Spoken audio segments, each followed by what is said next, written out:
everyone. Welcome to Our Two Cents. I am Clinton Smith, the CEO of GCES, and I'm here with Galen Bargerstock, our financial advisor.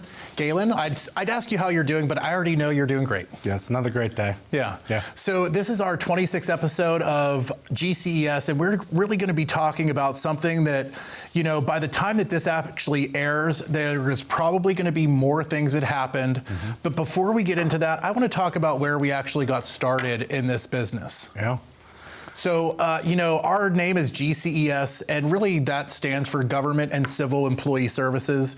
We started out in the federal space, working with federal employees all over the place throughout the state of Pennsylvania, plus 13 other states, and we've grown now to over 35 states that we work with federal employees in. So that's where we really got our start, and our bread and butter for many years was postal employees. Yeah, postal employees was the very, very beginning of all of this stuff. And, I really have a connection with the postal employees because through the years I've learned what they actually do, how they're treated. That's a really important thing to talk about as well. But I really have a connection with the federal service people because I also was federal when I worked for the military. So we kind of understand, if you look back on our story, Galen was in the Army. He went to Iraq, got blown up twice, got a Purple Heart and a Bronze Star.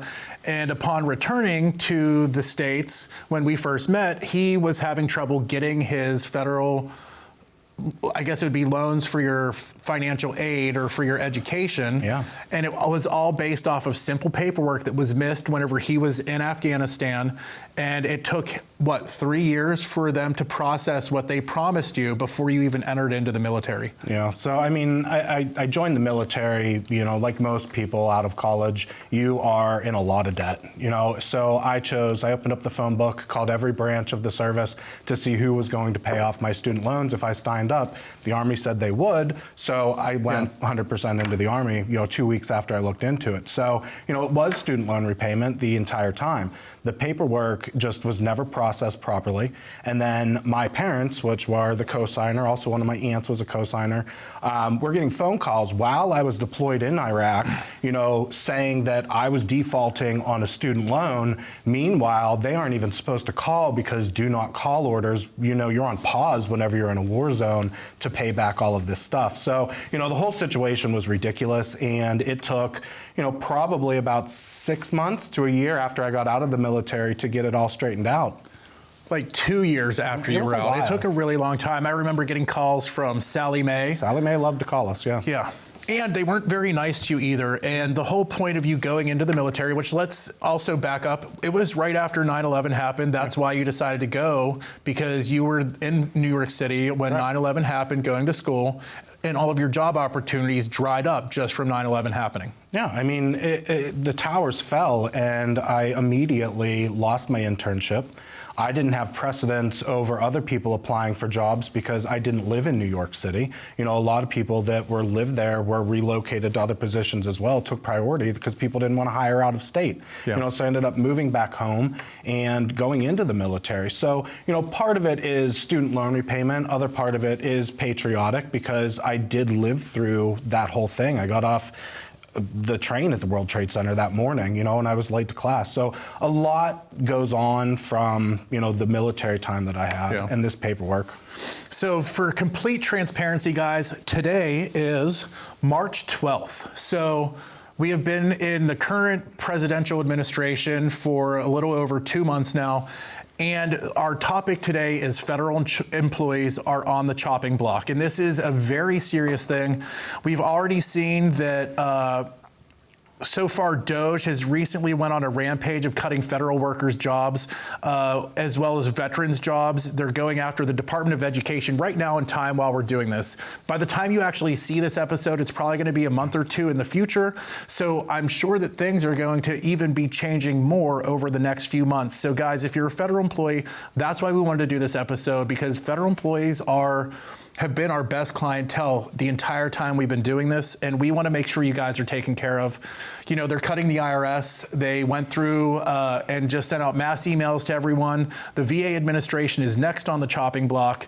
And whether you agree with the decision of it to be right or not, or if you agree with the administration, the Trump administration, it doesn't matter to us. What matters is that federal employees are taken care of. So we're offering a free copy of our book, guys. The story of Carl and Barb. You can see Carl and Barb behind us reading the book, lounging. Yeah. Our book is awesome. Thank you, Shauna Jones, who is our artist, our marketing person, for creating the backgrounds for us. But, you know, as of right now, there are going to be more changes. We know that they've already talked about going after the post office and making changes to the post office. That's yet to happen. Yeah. So things are different right now, and there's a lot of volatility, especially for federal employees.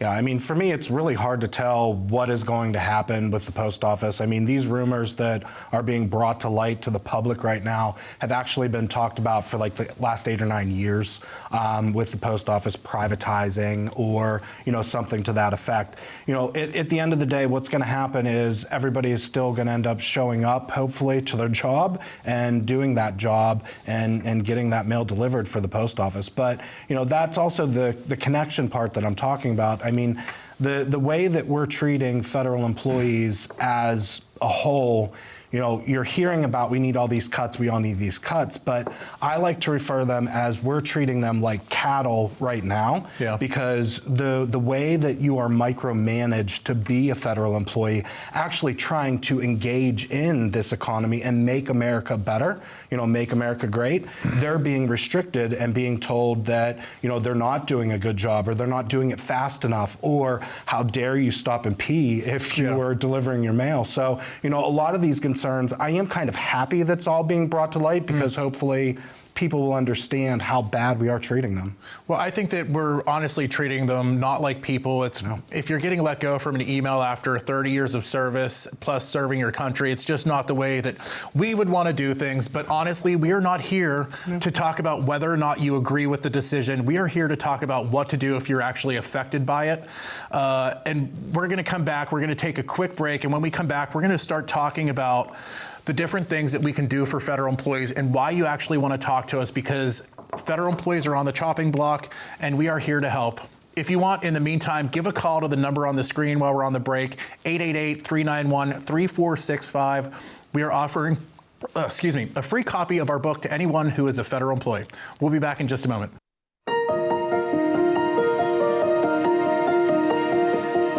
Galen actually was the one to get me into it. I worked in restaurants before this, and I really take a lot of that into what we do at GCS. We kind of run it similar to a restaurant. We want our clients to be happy and enjoy their time that they have with us and really take care of them to the best of our abilities. So restaurants led into this, and it was a really easy switch for me. The things that I enjoy about the financial world is honestly being able to take care of clients. A lot of times, whenever we first talk to them, they're a little bit apprehensive. You know, people don't feel comfortable talking to strangers about their personal finances, and people are already kind of on guard at the beginning before we even meet with them. I like knowing that we give people peace of mind whenever our agents or our financial advisors meet with them, where they understand more of what they have, because a lot of people don't understand the things that they have. So really, whenever we work with clients, it's about building trust with them and them understanding that we understand what we're doing.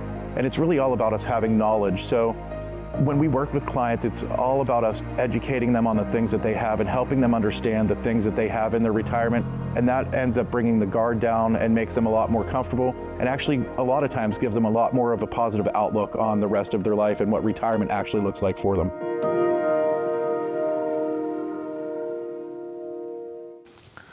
Welcome back, everyone. We are talking about federal employees being on the chopping block, and just for everyone to remember what we're talking about, today is March 12th, 2025. By the time this airs, things might have changed even farther than they already have. Yeah. So I know, Galen, we have gotten tons of phone calls from people that are being affected by, you know, the cuts, but not just that. Also, postal employees have recently been offered an early out.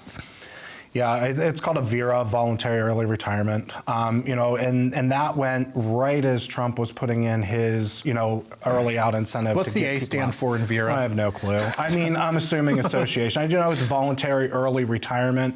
I don't know. I just know it's about leaving. It's so funny. I knew that you didn't know the answer to that question, so that's why I thought I would ask it. Right.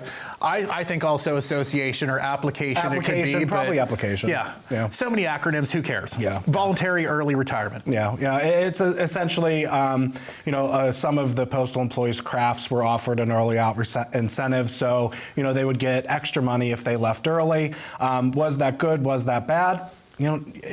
Every family is different, so it's hard for me to tell you if it's good or bad on TV because everybody's so unique. So I think that, part of the thing about the Vera, most of the phone calls and stuff we were getting in were frantic people that, did not want to be there anymore, that wanted to get out, and they just needed to know if they could. So it was a lot of appointments talking about people, what they have right now if they left early and what would they do. Yeah. And shocking, a lot of people were ready to jump ship and get a part-time job somewhere else. Yeah.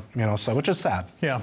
Postal employees have been our bread and butter. We've met with thousands of postal employees.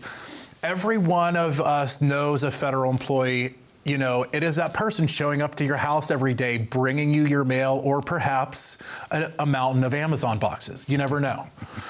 So, I know that I'm jumping towards the end, but, with federal employees, it was really kind of alarming over the last couple months with us dealing with this federal employee voluntary early retirement at the post office, because it's surprising to us that so many of the postal employees have no idea about anything. I mean, we had so many people that were calling us, talking to us, that they had no idea. They thought, I could retire, I can take this early out.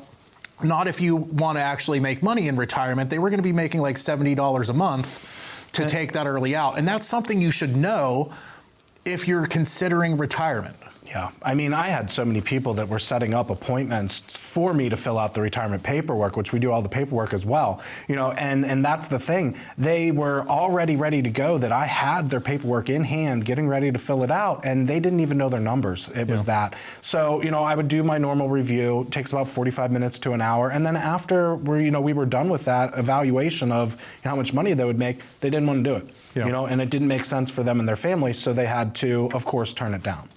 Yeah, so, we definitely, we want to take care of federal employees. So you've been working weekends. Galen literally worked like 17 days in a row to handle employees that wanted to find out about the voluntary early retirement. A lot of them were very uneducated on the benefits that we have. And I will say the federal government does a great job of giving you guys good benefits. Yeah. The problem is that they don't do a good job of teaching you about them, and it's all self-service portals, forms, and everything like that. Correct. Yeah, I mean, as far as, the different types of pensions, it's pretty much the FERS pension. The original was a civil service. So it depends on when you were hired to what pension you actually have, what forms you need based on that pension, based on years of service. So everything's different in all of that stuff. So, at the end of all of it, you just have to make sure you know your numbers and, make sure it's appropriate for you. So civil service, I already know the answer to this, but it is anyone hired before 1984. Before 1984. Which I was born in 84, so they would now have over 41 years of service, almost. So when do they max out? They max out at 41 and 10 months, so they are here. Nice. Civil service. Most of the people, it's I don't want to say a dying breed, but it is just a handful of people left that have it. They did not have investments like a TSP to put money in for extra wealth savings. They just had a direct pension, not even any Social Security. And funny, I'm having conversations with people that when they went in and they were civil service, Reagan was putting in office the actual windfall elimination, so they weren't allowed to double dip, so to speak, on Social Security. And now, as some of them are leaving, like pretty much the last of them, the windfall is starting to be lifted, and now you're allowed to get a little bit more from the Social Security. So it's kind of like it's fun watching them. They're telling me how everything worked through their career as well, not just me educating them. Yeah, we definitely understand the ins and outs of all of the things that work for federal employees. We know the differences of the benefits that you get, whether you're civil service or FERS, which mostly everyone right now is FERS, but the people that are getting hired on, they're like FERS X or something? Yeah, it's just like a little tweaks on the FERS pension. So they're just paying a little bit more money to actually fund the pension than a regular FERS employee hired from 84 to, I believe, 2015, somewhere in that date. What's the difference in how much they have to pay to get the same pension? FERS employees, original FERS was paying 1%, and now I believe they're paying 7%, something, 6 or 7%. But you're still funding into Social Security as well, where now you're paying like a civil service person, but also funding into Social Security to get both, where civil service was just one check, no Social Security. Yeah. So history lesson, Yeah. pensions, everyone knows they've been going downhill since the 80s, so you have to kind of think of it like that. The civil service was only reliant on a pension, and then after that they put it into now you have to do investments like a TSP, which is really the same as a normal person's 401k. Essentially, yeah. Military people, every federal employee has a thrift savings plan, and we know the ins and outs of all of the things that you can get. I just want to remind everyone, the topic of this episode is that federal employees are on the chopping block. If you're at home watching this episode and you know someone that's recently lost their job, share our information with them. We can help them out. There's things that you have to do if you're let go from federal employment. Freezing your pension, right? Figuring out what to do with your TSP, all while at the same time trying to find a new job. Yeah, it's transitioning into, essentially civilian service and what to do with your federal pension. The one thing about what you said a second ago that I just want to bring up, everybody knows a federal employee. Somebody that was in the military. Clinton and I were both in the military. We both did have thrift savings plans. What I can tell you about my experience is they did not educate us at all about the thrift savings plan. Nobody knew absolutely nothing about it. Yeah. We would have taken advantage of it if we were actually told about it. And I think that, I hope right now that people are being told about the thrift savings plan, because also the military has a new pension as well. But did they tell you anything about the TSP, Clint? Okay, so this is weird, but I don't know if they do this in every branch of the military, but in the Marine Corps, you have to think we're all 18. I literally left 6 days after I graduated from high school. Looking back, I didn't have a checking account. Right? Okay. I didn't have anything. I was 6 days after I graduated from high school, I went to Marine Corps boot camp.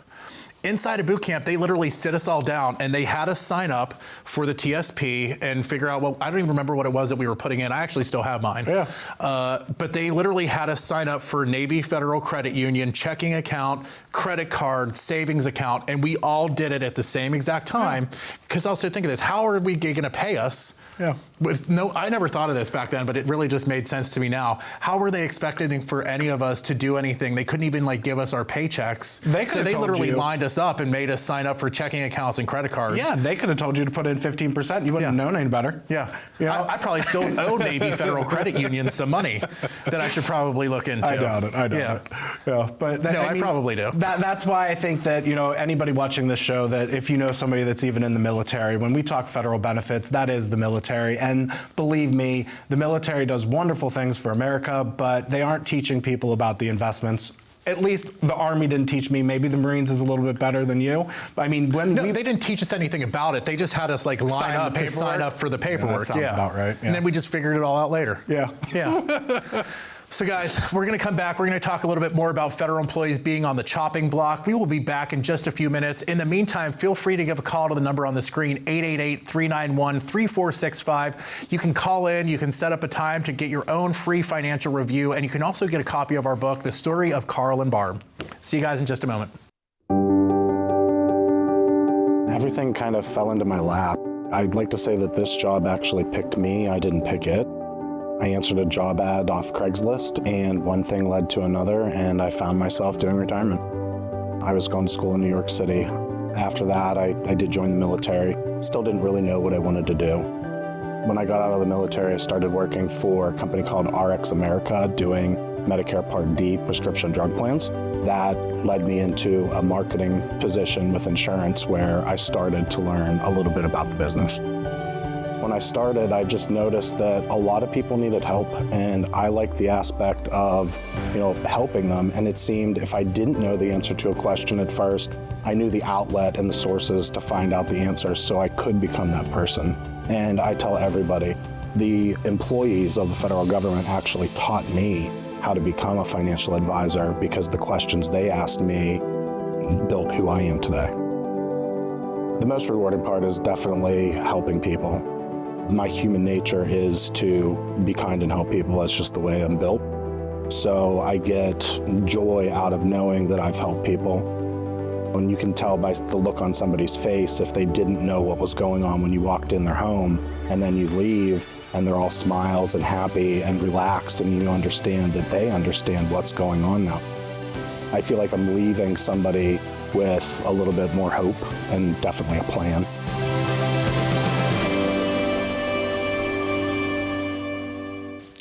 Welcome back, everyone. We are talking about federal employees being on the chopping block, and I just want to remind everyone, we are recording this on March 12th, 2025, so you'll probably be watching this a month or so in the future, and things will probably have changed even more than we even know that they have changed as of today, right now. But hopefully for the better. Hopefully for the better. Yeah. And again, we're not here to talk about whether you agree or disagree with the current presidential administration's cuts and slashes and DOGE and everything that they're doing. We're not here to talk about that. I don't care who you support. All we care about is federal employees and making sure that they understand what they have and what is coming to them and what they should do if they lost their job.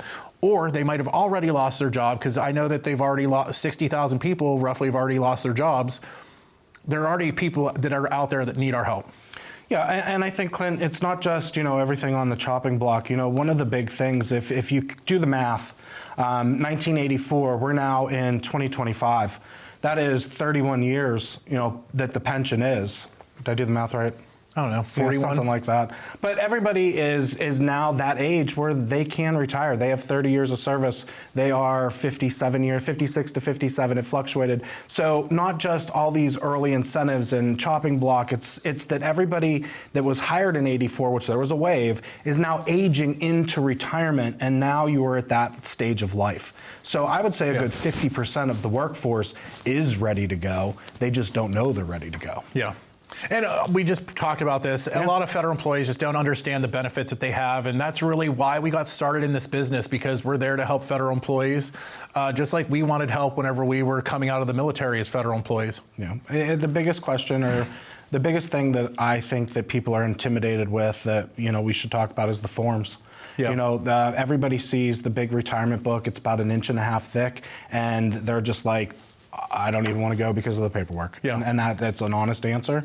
And, we do handle all of the forms, from the retirement books, disability, the FEGLI election forms. Yeah, so let's talk about that real quick. I just want to point out that the retirement book is the final boss of paperwork that you have to deal with in trying to retire.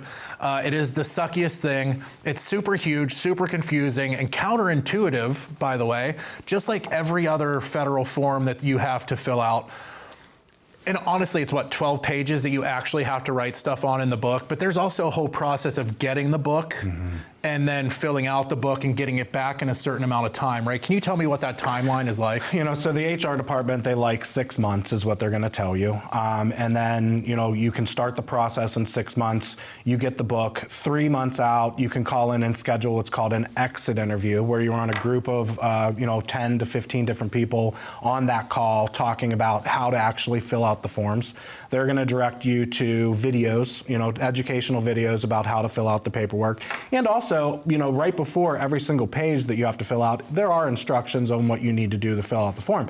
But the problem is, you look at it and that is not your job. You weren't an HR person. You were delivering mail, or you were in the maintenance. You didn't do that as your career. So it's intimidating. Yeah. And to me, I filled out so many. I feel like a lot of people, when they're reading the questions, they're simple questions, but they don't know the answer to them because they don't understand what the question is actually talking about. Correct. Especially with the survivor benefits and the election on what happens if I pass away. The 50% goes on to my spouse, or 25%. That's where they get confused. Yes, everybody understands name, social, date of birth. That's pretty standard. But, these forms, the book, like I said, the boss book, it's about that thick. It takes me about 10 minutes, and after I do a review with you for 45 minutes to an hour to know what you want to happen, I can make that happen inside of that book, the boss book. But, the FEGLI forms, that's my biggest pet peeve, because nobody explains to not just federal employees, but any employees how group insurance works. And the FEGLI form is how you change your life insurance election so you're appropriate. And I want to back up again to the retirement book. There are important questions that you're answering in there. Correct. So if you're trying to fill out your retirement book on your own, please give us a call first. It is free for us to help you fill out your retirement book, whether or not you are a client with us. And also, we're offering a free copy of our book, The Story of Carl and Barb. All you have to do is call the number on the screen. We will send it out to anyone that is a federal employee. It tells you a little bit about what it's like to work with us. But we want to help you fill out your retirement book. Whether or not you decide to do business with us, we're here to help you fill that out, because we do have people that have answered it and did it on their own and answer stuff incorrectly. Correct. And then that is like, okay, now you tried to beat the final boss, but you didn't. You sucked at it. And now the final boss is harder because now you don't know where to call, because it's not HR anymore. It's now OPM. And I know you've had that conversation with many people. Oh, yeah. Yeah, no, I have the same conversation of how this is going to work after you retire. You know, if you retire on, say, this is March, so say you retire March 30th, you have a 30-day limbo period where you are transitioning from your HR department, from whatever federal department, to OPM, the Office of Personnel Management, and you don't have anybody to talk to. Your old department is not going to talk to you. You aren't processed over to your new department, and because you need to have a special number, and not even your Social Security number, to talk to them. So, you know, there's a lot of, like, in that limbo that people have so many questions because they don't know what to expect. Yeah. You know, and if you don't talk to somebody like us, you aren't going to know what to expect either, because we've handled federal retirement since 2010. Yeah. You know, so it's pretty standard to us, the process, but if you don't know, you're scared, and you're scared really bad. And I just want to point out, too, there's a lot of other forms that we know how to fill out, but we don't have a lot of time left, so I'm going to sum them up very quickly. We do the retirement books. We do the FEGLI election forms. That's Federal Employee Group Life Insurance. Beneficiary change forms. That's also related to FEGLI, but if you need to change your beneficiary, we know how to do that. We know how to do death claim FEGLI forms, a lot of other forms, but also military buyback. So very quickly, tell me who wants to buy back military time and why should they do it? Anybody that's worked for the federal government for 2 years. Because if you served in the military for 3 years and you bought back, you would be vested, and then you have a 5-year pension and you can actually retire, even if you don't retire from that department. So I think that everybody should buy back that military time, because that's just extra time added towards your pension. So even if you don't stay at the federal government, you can still have some money coming in pension-wise just for 5 years. Yeah. So guys, we know the ins and outs of federal employee benefits and retirement. We have been doing that since the very beginning. A few years ago, we changed our name from Government and Civil Employee Services to the acronym GCES, which to me now means Galen and Clint's Everyone Services. But it still means Government and Civil Employee Services, but we do work with everyone. So if you're a family member of a federal employee, help them out. Give a call to the number on the screen. If you are a federal employee, help yourself out. Start planning now, because all of those forms we're talking about and the things that you have to do to retire does not happen overnight. No, not at all. So guys, we'll see you soon. Thank you so much for watching. This was episode 26. It's been a great time, guys. See you soon.